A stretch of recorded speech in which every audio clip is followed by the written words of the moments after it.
My name is Tananarive Due. Some of you might have seen me as a guest judge on Dragula or in Horror Noir, A History of Black Horror. But I'm also a horror author and, most importantly, I'm a horror fan. Recently, I just won my first Bram Stoker Award for my novel, The Reformatory, which is about a haunted reformatory in the Jim Crow South.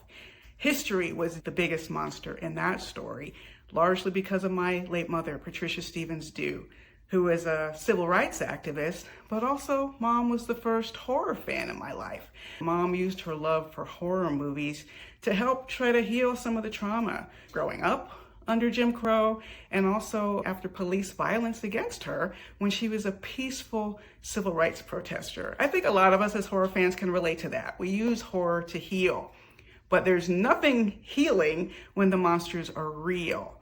When MAGA and Donald Trump say, "Make America Great Again," we know exactly what that means. It's all right there in Project 2025. We saw it the last time he was in the White House, stripping away the rights of marginalized people and women.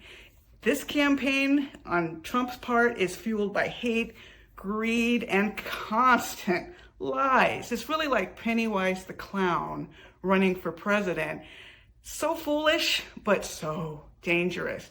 Imagine what it will be like to peacefully protest for civil rights, reproductive rights, gay and trans rights, and peace under a president who loves dictators and talked about a day of violence for police like something out of The Purge. So I'm chairing a committee to bring you a great virtual event called Scare Up the Vote. It's at 8 o'clock Eastern Time on October 15th, a live horror family celebration of favorite horror creators like, Stephen King, Rachel Harrison, Stephen Graham Jones, Brian Fuller, Mike Flanagan, Cynthia Pelayo, Gabino Iglesias, Johnny Compton, so many more. We'll all be online to talk about horror and why we definitely must have Kamala Harris and Tim Walz in the White House. Register at scareupthevote.com.